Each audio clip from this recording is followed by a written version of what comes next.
La montée du Carmel de saint Jean de la Croix, préface, suite.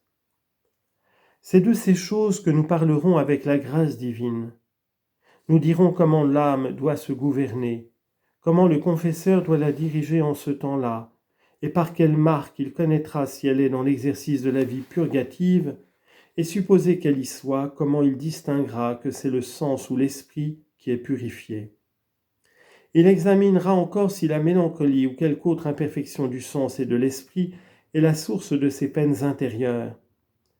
Car il y en aura qui penseront que Dieu conduit ces âmes par la voie de la contemplation obscure et de la purgation spirituelle, et leurs confesseurs même le croiront, quoique ce ne soit peut-être que l'effet des défauts que nous venons de rapporter.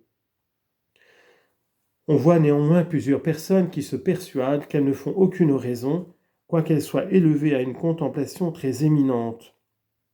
Au contraire, plusieurs qui n'en ont pas la moindre teinture s'imaginent qu'elles jouissent du don d'une raison extraordinaire. Quelques âmes, ce qu'on ne peut dire sans douleur, travaillent beaucoup et reculent au lieu d'avancer, parce qu'elles mettent le fruit de leur progrès non pas en ce qui leur est utile, mais en ce qui leur est préjudiciable. Quelques autres, se tenant dans le repos, profitent extrêmement. Il s'en trouve aussi lesquels, soutenus des mêmes grâces, s'embarrassent et se font à elles-mêmes des obstacles en ce chemin. Il est donc constant que ceux qui courent cette carrière reçoivent des mouvements, tantôt de joie, tantôt de tristesse, tantôt de confiance en Dieu, tantôt de désespoir, et que ces mouvements naissent les uns de la perfection, les autres de l'imperfection du sens et de l'esprit. Mais comme j'écris d'une matière obscure d'elle-même, le lecteur ne doit pas s'étonner d'avoir un peu de peine à l'entendre, surtout au commencement. J'espère que s'il continue de lire ce livre, il le comprendra enfin beaucoup mieux, parce que les choses s'éclairciront l'une l'autre. De sorte qu'en relisant une seconde fois, il trouvera cette doctrine plus claire et plus sûre.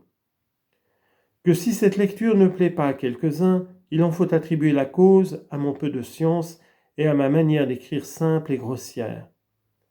Ce qui n'empêche pas que le sujet ne soit bon de lui-même et très nécessaire. J'ose toutefois croire que, quoiqu'on l'eût traité d'un style plus élégant et plus poli, il ne serait ni goûté ni recherché de plusieurs, parce qu'on n'y parle pas de matière fort morale ni fort agréable à ceux qui veulent être comblés de douceur dans le service de Dieu. Mais on y établit des principes solides en faveur des personnes qui désirent d'acquérir la nudité d'esprit qu'on se propose. Aussi, je n'ai pas besoin de travailler pour tout le monde en général, mais pour ceux en particulier qui sont entrés en la sainte religion des carmes déchaussés, tant hommes que filles.